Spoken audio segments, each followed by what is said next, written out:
안녕하세요. 제도권 주식 분석입니다. 자, 오늘 일요일이고요. 7월 마지막 주를 멋지게 마무리하기 위해서 제가 최대한 담백하게 준비해봤습니다. 도움이 되셨으면 좋겠고요. 자, 오늘 증시를 좀 정리해보면 사실 이제 종목별 차별화되는 시장이 제일 힘들다라고 하는데 저도 사실 개인적으로 이렇습니다. 이게 핑계가 아니라 이제 업종별로 다 같이 데리고 가는 이제 대세 상승의 지수 상승기에는 사실 뭐 저 유튜버뿐만 아니라 주식하시는 뭐 전문가들 그리고 개인들 다 좋은 시장인데 이제 안 좋은 장에서 이제 종목별 그렇다고 안 좋은 장이라고 해서 안 가진 않잖아요. 종목별 따로따로 움직이는 것들 이런 종목들이 또 대신에 많이 움직여요. 그렇기 때문에 이런 종목별 차별화가 제일 힘들더라 하는 시장이 이제 지난주에 있었었고요. 이번 주죠. 가장 큰 이유는 이제 이벤트가 종료됐기 때문입니다. 이제 FOMC가 31일자로 일단 금리 인하를 기정사실화하면서 증시를 급락을 막아주는 시장이었죠. 2100까지 막 올라갈 때 사실 이 FOMC 금리 인하에 대한 어떤 기대감이 있었기 때문에 급락을 막아주는 방패막이의 역할을 했다면 사실 이제 이 방패막이가 일단은 사라지게 됩니다. 누차 말씀드렸지만 FOMC는 6주마다 한 번씩 이제 열리기 때문에 다음에는 이제 6주면은 4주 8월달 끝나고 이제 9월달에 다시 열리게 될 텐데 어쨌든 그때까지는 이 가장 우리나라 시장의 약조건이 지금 많잖아요. 뭐 중국, 일본, 뭐 금리, 그다음에 우리나라 실적, 정권, 뭐 여러 가지 북한 이슈들을 잘 상쇄해주던 게 FOMC였는데 이제 이게 상쇄됩니다. 이제 없어집니다. 그렇기 때문에 바로 환율이 급등을 하는 부분이고요. 바로 지수가 뭐 급락을 안 했지만 여기까지는 잘 버텨주고 있었다. 말 그대로 버텨주고 있었다. 그래서 지난주 목금에서 이제 대형주들 그동안 시장을 버텨주던 대형주들이 그 전날 윗꼬리를 막 나타내면서 금요일날 또 대부분 다 반락세로 나타나 버렸죠. 제가 얘기하다 혀를 깨물어가지고 지금 발음이 또 조금 셉니다. 정말 피곤한 스타일이에요, 저도. 아무튼 조금 발음 새는 부분은 양해를 좀 부탁드리고요. 이 기대를 언덕이라는 이 이슈는 제가 주식을 하면서 가장 크게 비중을 두는 이제 그런 부분이라서 좀 길게 말씀을 드렸습니다. 그래서 결국에는 주 후반 갈수록 IT가 매도가 나왔다는 게 아니라 매수폭을 많이 줄여놨고 반도체 매수 강도도 많이 줄여놨기 때문에 결과적으로 이 지수를 버텨주던 한 축이 조금 무너지면서 2060선까지 내려오고 말았다라고 보여집니다. 어쨌든 우리나라 전반적으로 정말 힘든 장 속에서 다들 지금 주식하고 계신 겁니다. 안 힘든 사람이 없을 거예요. 지금 주말이 원래 같으면 기다려줘야 되는데 다음 주가 사실 저는 개인적으로 좀 무섭습니다. 조금 그럴 것 같아요. 왜냐하면 한 3, 4일 정도 빠지면 또 이게 슬금슬금 반등할 때 되지 않았나. 또 위기가 기회다. 또 이러면서 또 어설프게 또 시장을 조장하는 또 그냥 한낱 기대감에 또 자금을 넣는 또 그런 부분들이 있을 테거든요. 그렇지만 많은 레포트들 또 제가 정리를 해봤는데 기본적으로는 2020선까지는 보고 있습니다. 2020선에 대한 부분들은 뒤에 다시 말씀드릴 텐데 일단 시장의 하한을 좀 열어두는 정도로 보시는 게 다행이진 않겠지만 어쨌든 여기까지 열어두는 게 심리적으로는 좀 도움이 되실 것 같아요. 그래서 어느 정도 고점 부근이 형성되어 있었기 때문에 하락은 뭐 당연한 수순이었고 방향성이 좀 어떻게 될 것인지는 이제 뒤에 한번 말씀드리도록 하겠습니다. 어쨌든 일본은 지금 내부적으로 힘들지만 이제 엔화 금리 인하를 또 추가적인 양적 완화를 얘기하면서 결과적으로는 잘 버텨내고 있어요. 중국과 미국은 일단은 7월 달에는 잘 마무리가 됐고요. 8월 달에도 큰 이슈 없이 또 무난하게 흘러갈 것 같습니다. 더 나빠지긴 힘들다고 봐야 되죠, 분위기상. 그리고 20위는 이제 금리를 동결했습니다. 금리 인하를 하겠다고 해놓고는 결과적으로 금리를 동결했고 향후에 지켜보면서 완화하겠다. 그래서 이 드라기 총재가 하는 말이 이제 경기 반등은 못할 것 같지만 침체 가능성은 낮다 하면서 애매한 포지션을 취했습니다. 정말 FOMC가 중요해졌어요. 그래서 한번 이제 FOMC에 대한 부분은 일단 금리는 0.25% 낮춘다는 것을 거의 99.99% 이제 뭐 시장에서는 확신하고 있고, 이제 금리를 이제 주요 국가들이 다 낮추고 있잖아요. 일본도 마찬가지. 이제 ECB도 이번에 유럽 중앙은행도 낮추지는 않았지만 이번에는 일단 지켜보고 다음에 낮출 것이다. 미국도 낮출 것이다. 그래서 결과적으로는 이 금리 낮춘다는 부분들이 경기가 안 좋기 때문에 어쨌든 통화를 풀어서 경기를 살리겠다라는 부분이기 때문에 언제든지 이 글로벌 경기 둔화 우려가 나올 수 있다는 부분은 꼭 염두에 두셨으면 좋겠습니다. 큰 틀을 이렇게 잡아두시고요. 지난주에는 보시면 이 올랐던 증시들은 대부분 다 중국 포함해서 선진국들입니다. 나스닥, 일본, 유럽, 독일, 프랑스, 중국. 그 외 신흥국들이나 보시면은 다 증시 주간으로는 빠졌고요. 특히나 우리나라는 거의 1% 가까이 빠지면서 전혀 대세에 동참하지 못한 이제 그런 부분입니다. 일본과 대조적인 부분이고요.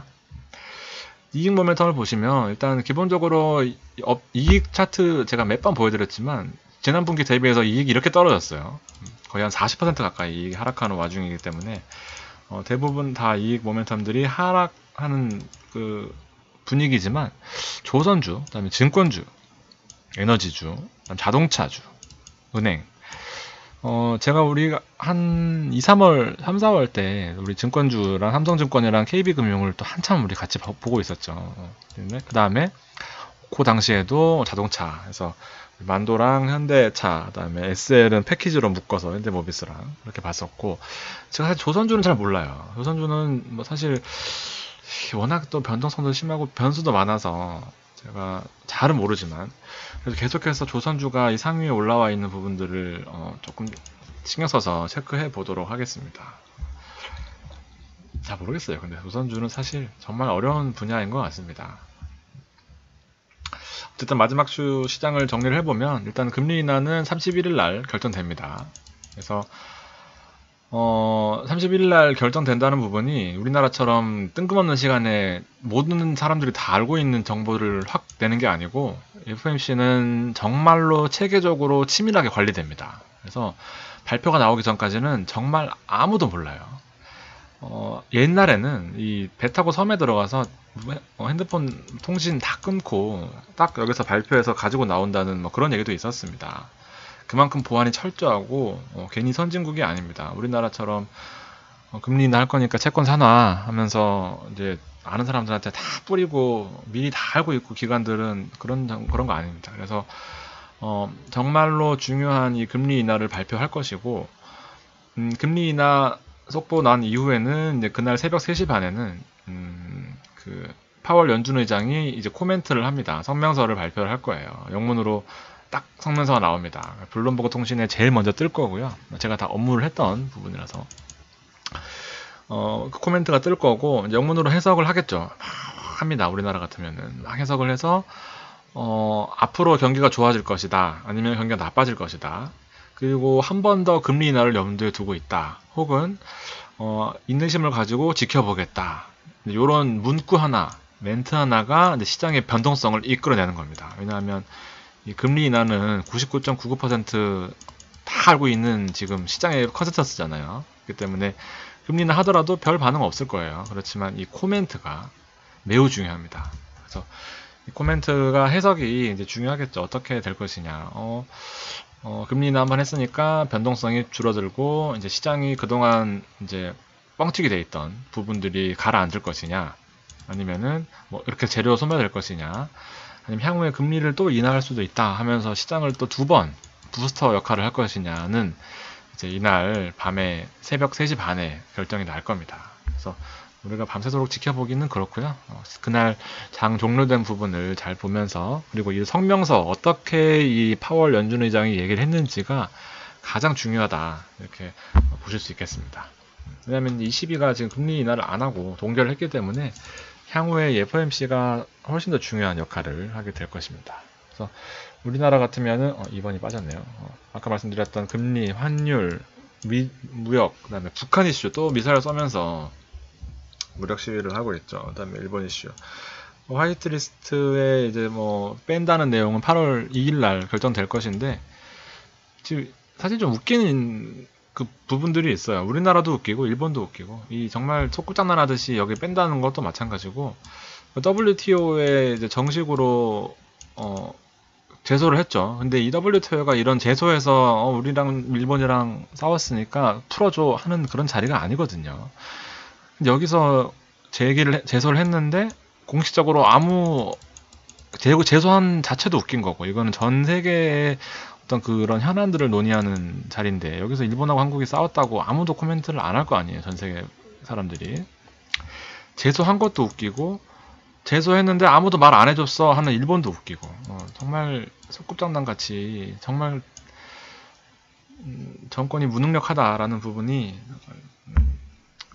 안타까운 우리나라 주식 뭐 사실 저는 크게 관심은 없지만 한국을 둘러싼 힘든 시기에 계속해서 이슈가 나오다 보니까 좀 암울한 건 사실입니다. 그래서 어쨌든 이 부분이 해결이 돼야 이 큰 축들 사실은 다른 축들은 언제든지 해결이 가능하거나 우리나라 힘으로 해결할 수 없는 부분이지만 이 일본 이 관련된 부분들은 워낙 지금 증시에 많은 영향을 끼치고 있기 때문에 예의주시해야 된다라는 부분을 말씀드리고 싶습니다. 많은 레포트를 정리한 결과적으로는 2100을 넘는다는 그런 보고서는 찾을 수가 없었습니다. 대신에 2020, 그 다음에 뭐 위기를 기회로 하면서도 결국에는 다 2020선을까지 열어놨었어요. 제가 분석하는 것도 한계가 있고 전문가들의 의견이 일단 2020이구나 하면서 참고해 두시면 좋을 것 같고요. 8월 2일은 이제 미국의 고용지표가 있습니다. 금리 인하를 발표하고 난 다음에 고용지표이기 때문에 큰 의미는 없겠죠. 지난번 같이 중요한 역할을 하지는 못할 겁니다.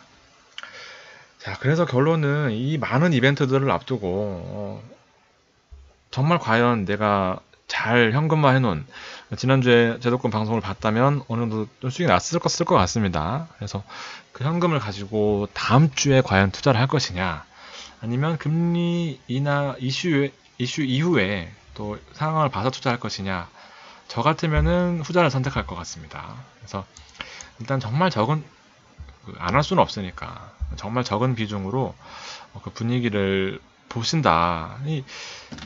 계속해서 내 돈이 들어가 있으면 이 이성을 찾을 수가 없어요. 계속해서 긍정적으로 볼 수밖에 없고 계속 그 조금 움직이는 그 양봉 하나에 기대를 할 수밖에 없고 또 조울증에 걸린 나 자신을 볼 수밖에 없고 그렇습니다. 그렇기 때문에 정말 올라가면 할 수 없지만 이 이벤트가 어떤 식으로 다 정리해드린 거거든요. 사실 시장에 대해서. 그래서 이 부분들이 어떻게 움직일 것인지를 한 발짝 물러서서 아니면 정말 부담 없이 적은 금액으로 하시는 것도 제가 보기에는 큰 도움이 될 것 같다라는 생각입니다. 100% 매번 그 플레이어로 참여되어 있는 그런 기관들은 외국인들은 없어요. 타이밍봐서 빼고 제가 하는 게 사실 기관 투자법, 외국인 투자법입니다. 계속 들어가서 상한가 따라잡기, 턴 프로 먹는다 그런 거 하지 마시고 쉴 때 쉬고 대세 상승이 언제든지 오기 때문에 그때까지 보시는 거죠. 뭐야 갑자기 나왔네. 아무튼 시장을 좀 냉철하게 볼 필요가 있다라는 부분을 말씀드리고 싶고 미국 증시는 일단 고점 부근에 왔어요. 이게 바로 이제 FOMC의 힘이고 FOMC가 다음 주 초까지 이제 어떤 역할을 해줄지는 지켜봐야 됩니다. 그리고 그 이슈 이후에도 한번 잘 보시고요. 나스닥도 마찬가지로 지금 뭐 거의 고점 부근에 올라와 있습니다. 두 번 부스팅을 할 것인지 아니면 이제 고점에서 이슈 끝나고 코멘트에 한 방 먹고 빠질 것인지는 이제 신의 영역인 거죠, 사실은. 그 부분들을 너무 낙관적으로 보시지 않기 바랍니다. 마찬가지거든요. 학교 다닐 때 그렇잖아요. 중간고사, 기말고사 보면은 조금 문제 잘 풀려요. 그러면은, 이거 100점 맞으면 어떡하지? 100점 맞으면 친구들한테 뭐라고 얘기하지? 괜히 기분 좋고 시험 이제 풀다가. 막상 나와보면 60점, 70점이잖아요.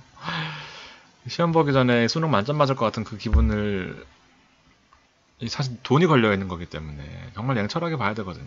시장을. 그래서 일본은 지금 많이 빠진 이후에 이 시장을 올려놓은 이유도 금리나 이런 게 아니라 일본에 대한 그 양적 완화 때문입니다. 그렇기 때문에 이런 힘 있는 나라들은 일단 열외로 두고 이 힘 있는 유럽 같은 일본 같은 미국 같은 것들은 열외로 두고요. 얼마나 좋습니까, 차트가. 그렇지만 대부분 고점 논란은 고점 부근에 와 있는 거, 그리고 금리를 동결했을 때 이 변동성 보십시오. 그다음에 그 다음날 오르긴 했지만 또 이런 식으로 큰 변동성 이후에 방향을 잡을 가능성이 크기 때문에 또 우리나라 같으면은 금리 인하까지 안 해버린다, 혹은 또 경기를 나중에 금리 인하할 가능성이 낮다, 이런 식으로 나와버리면 우리나라는 회복할 더 이상 기대할 언덕이 일단 보이지 않습니다. 그 부분, 그 충격이 받았을 때가 훨씬 더 고통이 클 것 같아요. 저는 정말 비관론자가 아닌데 정말 이 6월, 7월, 8월은 사실 크게 좋아 보이지는 않는 것 같습니다. 그러다가 또 기대 언덕이 생기면 또 올라가는 게 증시니까 꼭 방송 잘 챙겨 봐주시고, 그리고 잠깐 말씀드리면 좋아요 한번 좀 눌러 봐주세요. 그러면 제가 말씀드리는 거랑 안 드리는 거랑 한 2배 차이가 나더라고요. 그래서 혹시나 뭐 저한테는 크게 도움되는 건 없는 것 같은데 일단 기분이 좋아져서 그렇습니다. 달러 인덱스는 상대적으로 조금 올라가는 모습을 보여주고 있고,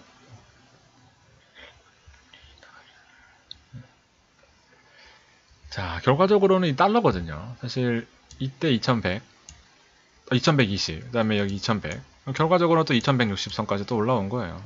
환율이 우리나라의 증시 상관관계가 거의 이제 마이너스 1로 가고 있기 때문에 한번 잘 보시면은 이렇게 빠졌다가 이렇게 올라갔다가 이렇게 되는 그런 분위기가 뭐 그런 그 흐름이 계속해서 이어지고 있기 때문에 1184라는 부분도 상당히 부담스러운 그런 환율입니다. 사실 지수에. 중국은 3080. 분위기가 나쁘지 않거든요. 중국은 지금 8월달도 미중무역 협상에 대해서 크게 악재로 나올 부분들이 없습니다. 그렇기 때문에 상대적으로 변동성이 작아지면서 3천을 잘 지켜내는 그런 모습이고, 우리나라는 금요일날 선물시장 빠졌었고, 선물시장 그 야간, 금요일 야간, 토요일 아침 미국 시장 따라서 움직이는데도 크게 오르지 못했어요. 거의 이제 보합권 내에서 아주 작은 폭으로 움직였습니다. 재미없는 시장이란 말씀입니다. 결과적으로 코스피 보세요. 이게 정말 사실은 제가 큰 시장은 정말 잘 보는 것 같아요. 정말 그 고점, 그 다음에 주의하라 했을 때, 그 다음에 마지막에 또 이 3중 바닥형 또 하면서 보시면 안 됩니다. 지금으로서는 올라도 오른 게 아니고 올랐다가 크게 빠질 가능성도 있고, 물론 오르면 좋아요. 그렇지만 3중 바닥형이 다 같은 3중 바닥은 아니다라는 부분. 그리고 사실 2020이라는 선을 이제 전문가들이 예측하는 이유는 바로 이 월봉이거든요. 아주 중요하고 아주 신뢰도 높은 이제 120일 월봉선을 여기서 잘 유지를 하고 있는 10년 넘게 유지하고 있는 그런 흐름이기 때문에 또 이 포인트가 2020선입니다. 위로 2100이고요. 이 부분들을 잘 참고해 주시고, 2020선은 또 과감하게 베팅할 수 있는 구간인데 또 그때 상황 봐서 말씀드리도록 하겠습니다. 코스닥 하시는 분은 없죠. 지금 외국인이 주도하는 시장에서 코스닥은 지옥으로 가는 길입니다. 이렇게 보수적으로 말씀드리는데 왜 저의 그 방송을 그렇게 나쁜 동아일보, 동아일보 되게 웃긴 거 제가 한번 내일이나 시간 될 때 한번 그 기사 올려드릴게요. 유튜브 주의하라고 그렇게 제 걸 올려놓고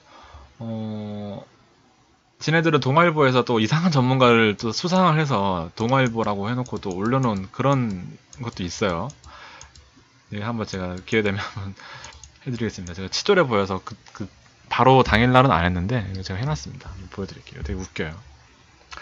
자, 지난주 보시면 사실 이 9천억이라는 어마어마한 숫자가 들어왔지만 주 후반으로 가면서는 이게 많이 빠졌어요. 그래서 대세상승으로 한참 볼 때 월화 수는 엄청난 숫자가 들어왔었고, 그 이후로 기다렸던 적이 소멸되면서 빨리빨리 팔고 나와야 된다라는 부분을 결과적으로 시장에 옮기지 못한 분들은 또 좀 안 좋은 그런 주 후반을 맞이하셨을 것 같습니다. 주 후반에는 많이 빠졌어요.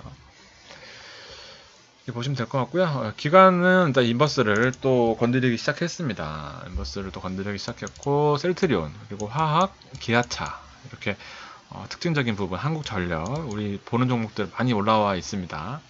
그리고 외국인들 보는 종목이 또 제가 자주 본다고 말씀드렸죠. 만도 SL, 현대차, 모비스를 제가 목요일 금요일날 말씀드렸는데 마침 또 금요일날 많이 올라왔습니다. KMW도 마찬가지고요.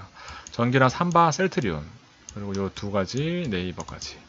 아모레퍼시픽은 지금 일단은 저점을 깼습니다. 그렇기 때문에 호불호가 갈리겠지만 이게 또 선택사항인데, 저는 사실 개인적으로 일시적인 이탈이라고 보는데, 중국이 이제 올라오고 있으니까 관심 있으신 분들은 사실 뭐 조금 지지선에서 한 3% 정도, 혹은 지지선에서 한 5% 정도는 괜찮습니다. 이렇게 보시고 펀더멘탈이 나쁘지가 않아요. 이렇게 보시면 될 것 같고요. 다행히 셀트리온이 결과적으로 또 반등해줬습니다. 아주 중요한 구간에서 반등해줬기 때문에 저도 다행이고, 개인적으로 또 셀트리온과 신라젠을 그렇게 또 원투펀치라고, 펀드가 다 뺄 수 없기 때문에 이제 기관 펀드자들이 이제 저점 부분에서는 담을 것이다 했는데, 사실 공포에서 사기 쉽지 않았지만 저도 하루 말씀드리고 나서 그 다음날 또 올라줬던 것 같고요. 신라젠도 마찬가지입니다. 공포 이후에 또 많이 올랐던 그런 흐름을 보여줬습니다.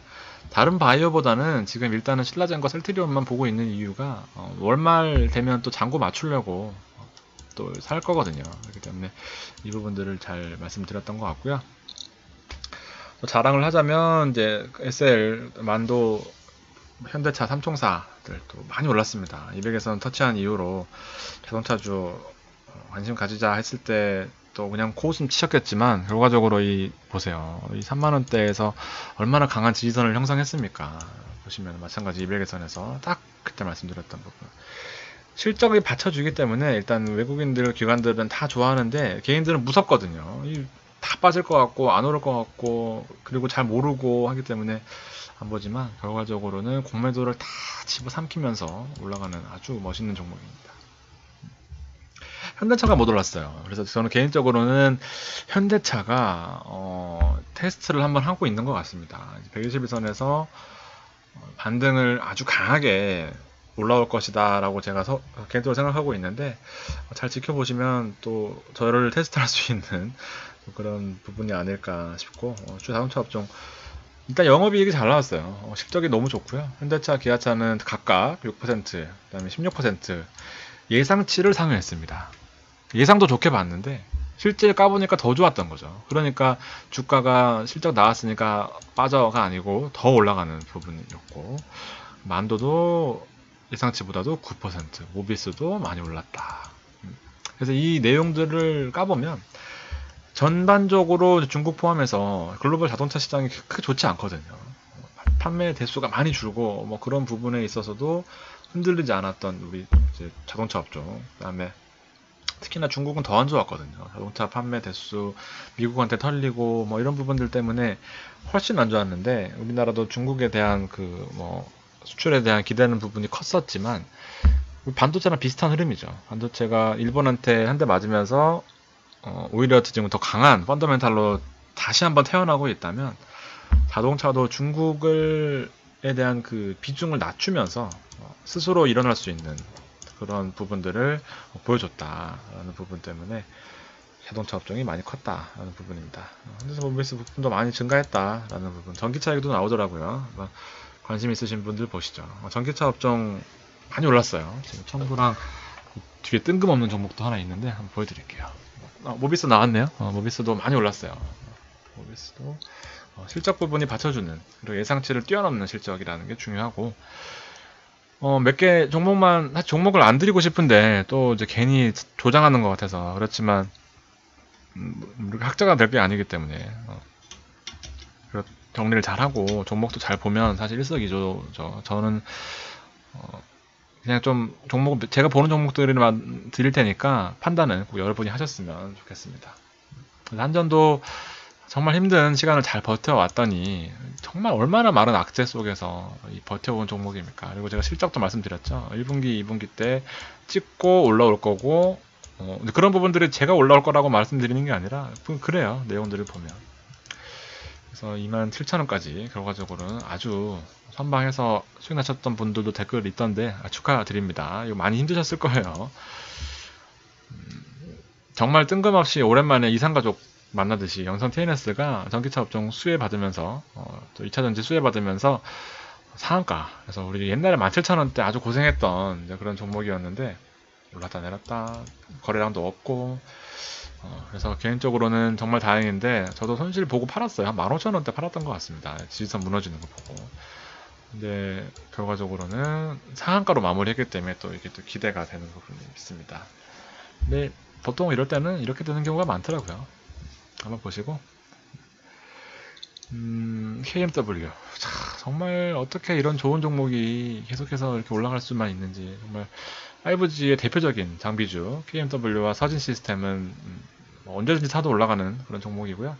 제가 앞에 한 2주, 3주 전에 말씀드렸던 게 이제 결과적으로는 테마를 형성할 수 있는 이제 수소차, 전기차, 5G까지 해서 테마를 형성하고 못하고가 이 하락장에서는 정말 중요한 것 같습니다. 그래서 오르는 놈들만 계속 오른다는 대표적인 KMW. 오르는 종목만 오르는 것 같지만 결과적으로 이렇게 빠지는 아주 안 좋은 친구도 있다는 거. KMW, 아니, 웨이브 일렉트로도 저도 많이 다시 돌아왔거든요. 이게 다시 돌아왔어요. 그렇지만 여러 가지 정리해본 결과 다시 올라갈 것이다 라고 또 생각하고 있습니다. 저는 사실 지금 약간 플러스긴 한데 분명히 고점에 사신 분들 계셨을 것 같아요. 왜냐면 많이 말씀드렸고 눈으로 보고 사시는 분들이 많이 있잖아요. 우리 또 개인 분들은 미리 사야 된다는 걸 누누이 말씀드려도 미리 못 사요.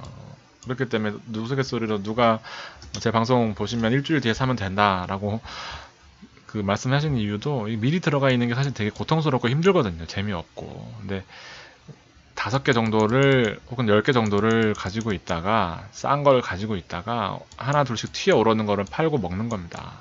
그렇게 하시면은 절대로 손실 볼 일이 없는 이제 기간 투자법입니다. 1년 놓고 보면 이렇게 손실 보시는 분이 있으면 제가 물어드릴게요.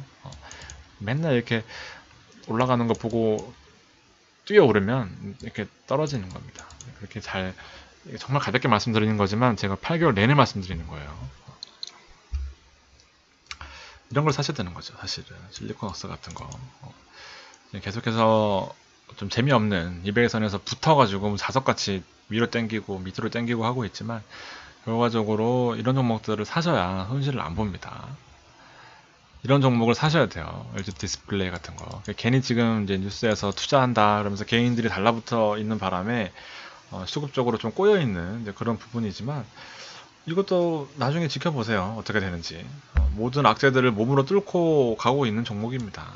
정말 좋은 부분에서 저점을 형성하고 있다. 이렇게 보여지고, 아까 앞에 보셨다시피 정리해드린 거에서 삼성증권이랑 또 KB금융 오랜만에 보시면 제가 요거 36,000원대 팔고 나온 것 같아요. 그래서 보시면 또 36,000원 근처에서 머물다가 약간은 또 한 단계 레벨업 되어 있는 부분. 그리고 최근에 또 얘기가 많이 나오더라고요. 우리들 사이에서. 그렇기 때문에 또 타이밍이 나쁘지 않겠구나 라는 부분이 눈에 보입니다. 아주 또 회자 종목이었죠. 삼성증권도 33,000원대 사가지고 또 어딥니까? 33,000원 아닌가? 아무튼 삼성증권과 우리 또 오랜만에 보는 이상가족 KB금융 보세요. 여기서 팔았잖아요. 아니다. 여기가 아닙니다. 46,000원대였던 것 같은데 45,000원? 6,000원? 여긴가? 하여튼 여기서 45,000원대 팔고 우리 나왔던 게 다 또 보면은 못 올라가고 요 밴드가 항상 있어요. 이런 종목들은. 그래서 보시면 또 다시 또 저점 근처에 4만원 초반까지 또 떨어진다면 또 다시 한번 볼 수 있는 그런 종목이 아닐까 생각이 듭니다. 금융주 금리 인하를 하면서 사실 수혜를 받을 가능성이 좀 있다고 봐요. 자, 여기까지입니다. 오늘 30분 또 넘어갔 시간 동안 이제 긴 시간 들어주셔서 너무 감사드리고, 일단 계속해서 오래 가시고 지키고 투자할 기회가 계속 있으셔야 대세 상승 기회가 또 오고 그때 또 수익을 많이 내실 수 있는 그런 부분이 있기 때문에 지키실 때는 잘 지키자. 너무 또 하루 이틀 주식 안 한다고, 일주일, 2주일 주식 안 한다고 뭐 또 조바심 내면서 손해 보시는 느낌 안 드셔도 될 것 같아요. 편안하게 보시는 거 잊지 마시고 시장 잘 재밌게 지켜보셨으면 좋겠습니다. 긴 시간 들어주셔서 감사합니다.